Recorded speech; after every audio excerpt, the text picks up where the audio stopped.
Hey guys, Cam for 15 back at it with another video for you guys, back with another My Happy Marriage episode review for you guys. As we basically kind of get a nice little chillaxing little bit episode to chillax for a bit after, well, realistically, the freaking craziness that was the last few episodes in terms of tension. But we get another kind of mellow little bit of a chillax episode before before obviously things are probably going to start getting back to being hectic again.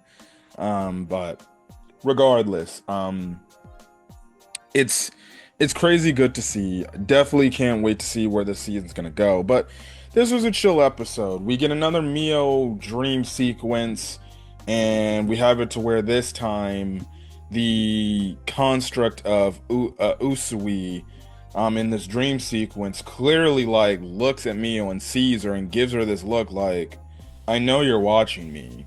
Um Mio goes to her first festival of Kudou. She's obviously also juggling the fact of like how to feel about him because Kudou then yet again kisses her on the lips again, and she's kind of conflicting with her feelings. Also, it seems like she's going to be in Prince Takahito's care or in his palace essentially, which only means that shit's about to get crazy in like an episode or two. And then obviously, you know, the fact of potential traitors going on. So regardless, that's the thing. But anyways, we start the episode off with Mio and Kudo, essentially just looking up. It's about to be the new year, and essentially, Kudo's happy that he's able to spend the new year with Mio, and he hopes to spend it with her all the time, and the fact that, he doesn't want to forget this moment, and that he wants to be with her, and then he ends up just freaking casually freaking kissing her on the cheek, not on the cheek, on the lips again, which is their second time, or which is the second time they've kissed. They kissed earlier this season. This time we just see a silhouette of them kissing, which it's funny because in the following morning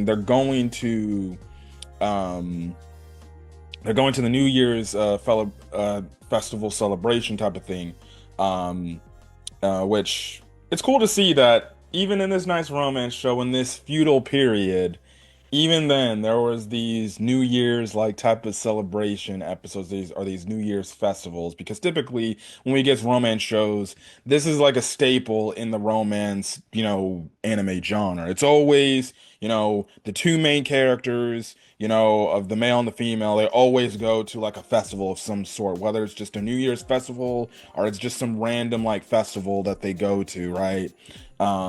But this time we have it here, so you get your festival episode here for a bit. And as they're walking, Mio's kind of juggling like I don't know how to feel. Like he did it again. Like I understand the first time, but like the second time, like what the hell? And she's just like juggling about her feelings and how to express him. And she even's like, I wonder if Lord Kudo feels the same thing. Well, he is 28, so maybe it's just casual to him. I don't know. This girl just need to speak up and tell her man, be like, listen, I appreciate the kiss, bruh, but it's making me feel some weird type of way, right? Listen, I can only imagine when it's gonna be their first actual time, doing the deed, right? Um, or AKA the consummation of their marriage, right? When they eventually do it, it's gonna be interesting if they lead into a scene and it's basically like implied or like basically set out like, oh no, they straight out did it, right? It's gonna be interesting to see if they show that to us in the anime, well, obviously not showing like the actual like scene, right?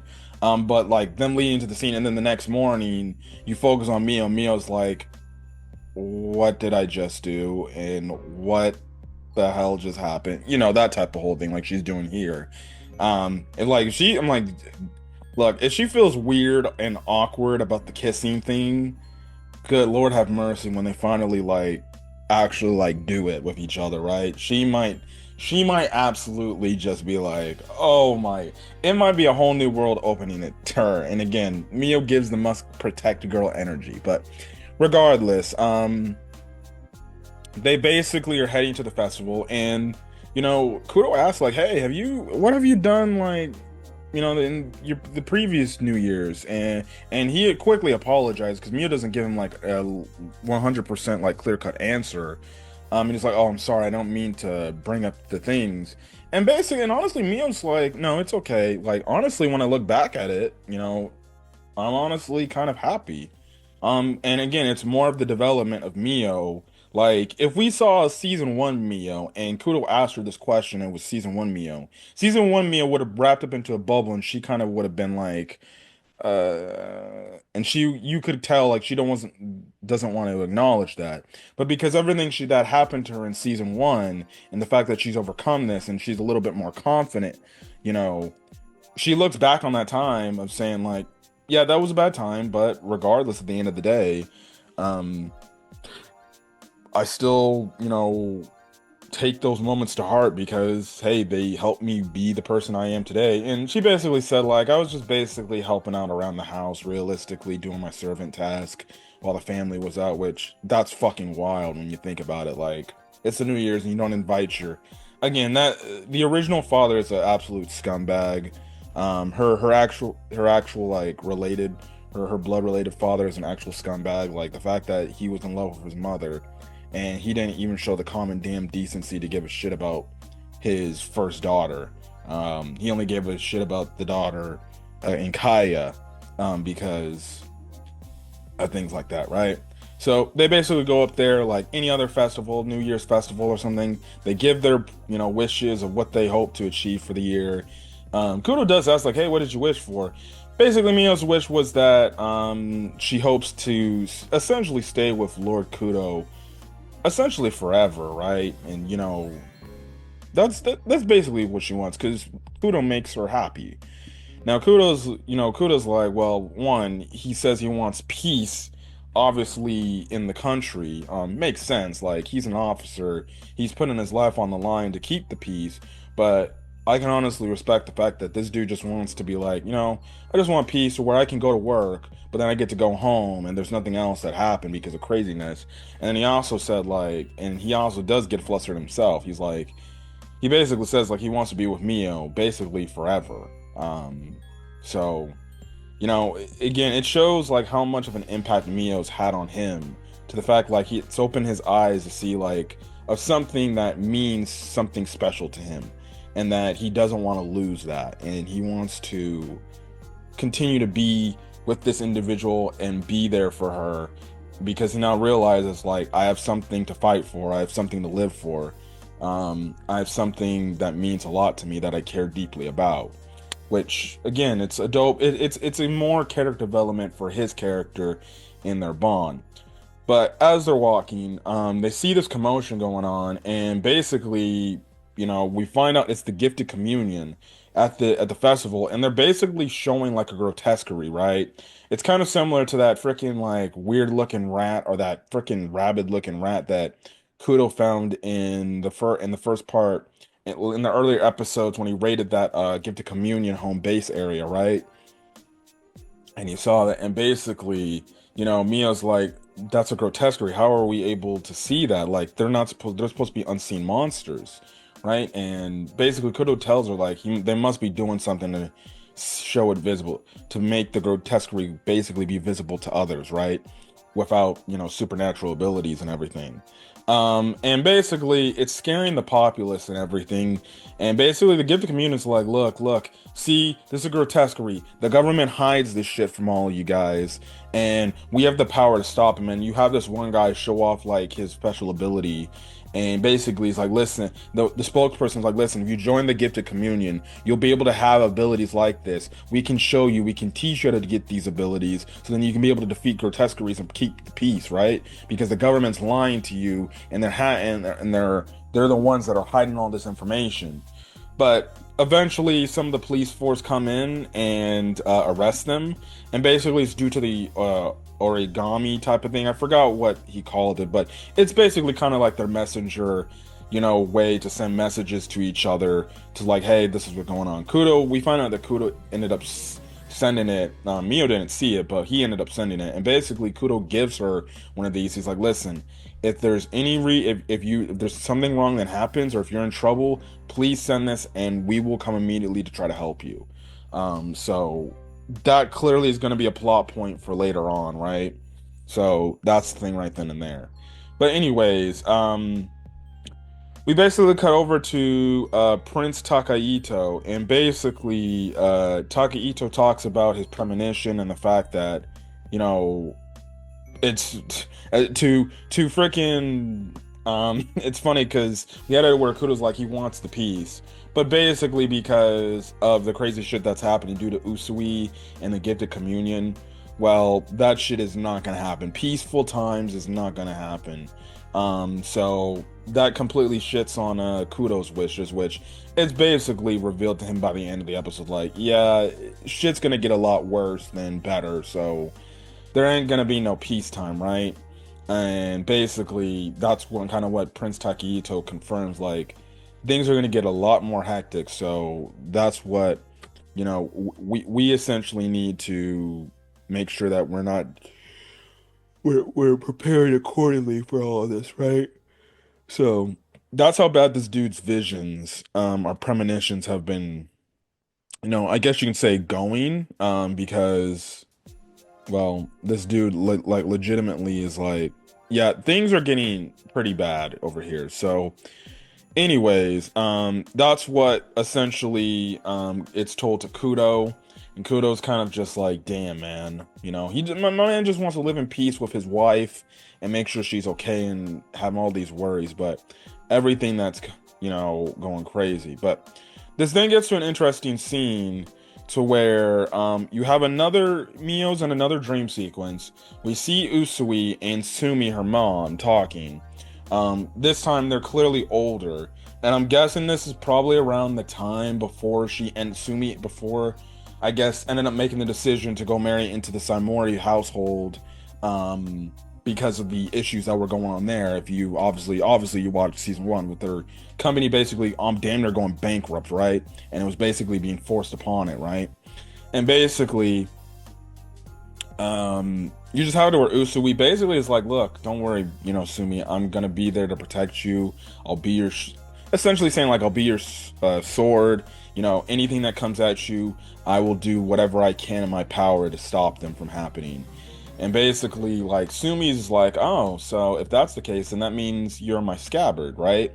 But then that's when you have it to end this conversation. Sumi just basically says, like, well, just promise me this, that you won't hurt anybody, please. Don't use any violence whatsoever, right?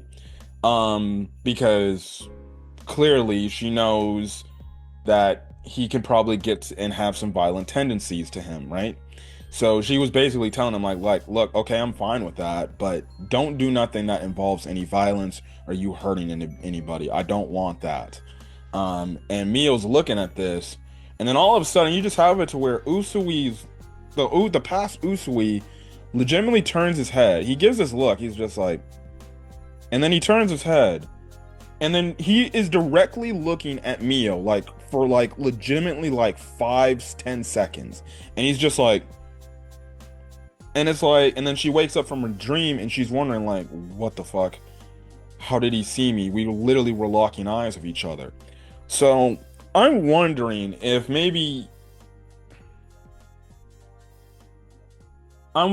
this dude has some sort of thing to keep track of Mio.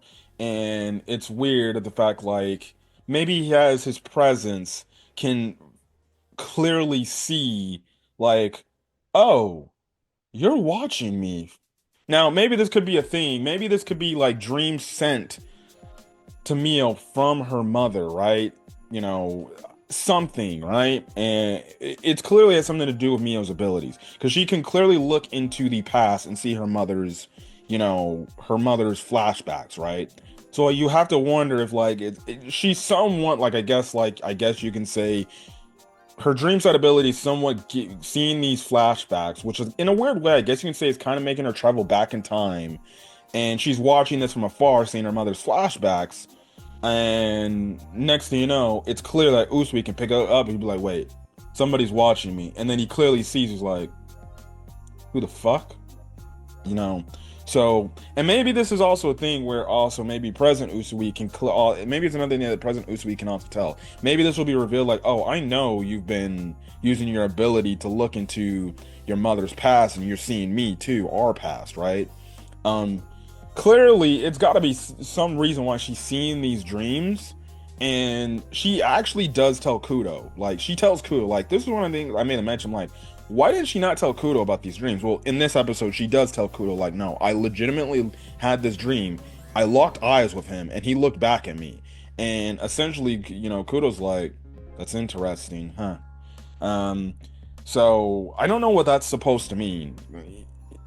It's clear. Maybe I feel like at some point she's gonna have another dream, but this time it's gonna be where the past Usui's gonna probably interact and be like, "I know you're watching me. Who are you, and what are you doing, and why are you here, and and everything." And that's gonna lead into another like probably insane dream, sequence right then and there because it's gonna be Mio talking to the past Usui, basically saying, "You keep spying on me and Sumi. What is this thing you're going on?" And maybe she's like, "Look, that's my mom. Why are you who you are?" and stuff. Maybe she'll get more answers that way, which then could maybe help out with, his current situation at hand, right? So that's ultimately the thing because we know like this dude is basically doing all this to get back for the fact that he didn't marry Sumi, but there's got to be also obviously that's kind of what part of what Usui's doing what he's doing, but there's got to be something else to do of why he's doing what he's doing outside of just this, thing. Now maybe does he feel wronged the fact that the government got involved and led to this and it took Sumi away from him? That's the thing, right? So we'll see. But anyways, they're staying over Prince Takahito's mansion area. Kudo's servant Yuri and then Kazuki is also going to be there, right? Now they also do make the mention before they even get there about Arata, and basically, you know, Kudo's like, I don't know where he's been. I haven't been in contact with him at all. But they end up seeing him at the mansion, and he's there again to continue to watching over me and protect her, right? And you have an interesting scene between him and Kudo to where it gets kind of testy. Because remember in the last episode, you know, Usui basically asked Arata to join the gifted communion. And in this conversation, basically with everything that's going on, Kudo's like, look, under any circumstances, your mission is to protect Mio. And that's your duties. So, you know, if any, because he tells him, is like, look, you know, bring in Usui or if Usui's there, do whatever you can to stop him. And basically, Arata's like, wait, you're telling me we're not going to bring him in? And basically, Kudo is basically kind of alluding to the fact of like, if what needs to happen needs to happen. Like, if we need to kill this guy and there's a chance to kill this guy, just kill this guy. Like, forget it. Like, this guy is this dangerous and he's threatening, obviously, Mio, which is his fiance. And basically, Kudo's at this point, like, I don't need any answers from this guy. This guy clearly is crazy and he's a lunatic and he's creating all this chaos. We need to take this guy down. So if there's a chance to kill him and finish him off, take it. And Art's kind of over here like, but shouldn't we bring him in to question him? And Kudo's just kind of of the opinion is like, why? What's the point? Now, personally, if you ask me, I agree with Kudo. Like, why bring him in if he, and Kudo even asked him like, well, do you think he's an easy individual to just be like, okay, let's just capture him and bring him in, right? No, I honestly kind of agree with Kudo. Like, nah, in my shoes, if there's a problem and this problem is crazy, and sometimes there'd be limits to me of saying, nah, I'm not gonna bring this guy in. Sometimes you just need to take these dudes out, right? It's funny because like in My Hero Academia, right? You know, with Deku in the Vestige world, the Vestige is telling him like, hey, look, man, I know you want to save Shigaraki, but what if Shigaraki's beyond saving? Because if that's the case, then you're gonna have to kill him, whether you like it or not. So That's the thing. And then you have this interesting kind of thing look between each other, and Arta gives him like this look, like, and then Kudo gives his look back, and Mio watched this scene, watched this happening, right? So they're clearly teasing if Arata potentially may, may betray them, right? I hope he doesn't, but I would not be shocked if at some point we get a betrayal scene, right? So who knows, who knows? But anyways, they're eating. Kazuki, Yuri, Mio, and Arata are eating. And basically, Mio asks like, "Hey, Arata, are you okay? You look kind of blue." And basically, Arata's like, "Wait, I do?" And she's like, "Yeah, you don't look too good. Like, you look like there's something on your mind." And basically, he kind of plays it off like there's nothing on his mind and everything. So that's kind of where it goes. Now, she does bring up his dream and the fact that she wants to know more about it and everything about her abilities, but obviously, clearly, artists like, well, time will come for that and things like that. So yeah, but basically, the last part of the episode basically is revealing to the fact about the Jinochi situation with her seeing the visions, or as her getting affected by seeing her father basically be tortured and everything, and basically, again, reports are leading up like the dude is okay and he's fine, so it still is interesting to see why she pictured that or she had a vision of that or something due to Usui's influence. But essentially, it confirms the fact that there are traitors, there's traitors within the government, and they're feeding information to Usui to see what the hell is going on and what is happening, right? So basically, there's somebody with loyalties, in between, and it's creating all this freaking chaos and this havoc, right? And because of it, you know, that's the whole thing. Now, basically, I figured that's what it has. And that's kind of the thing. And Jinochi basically makes the mention like, look, there's no records of what happened to my father, so it's clear somebody's in the government hiding information, working alongside Usui, and then at the end of the episode, they do cut over to Arata, and it's where he's just kind of watching over Mio and everything, well, out from the outside, right? And it's kind of just like, is he, is he, potentially the person who's leaking this information and betraying everybody? I don't know, but we'll definitely see where this is gonna go. But another solid episode of My Happy Marriage. It's gonna be interesting to see where episode 8 goes. But that won't be released until next week. But anyways, if you guys like the video, leave a like, put in the comment section your thoughts.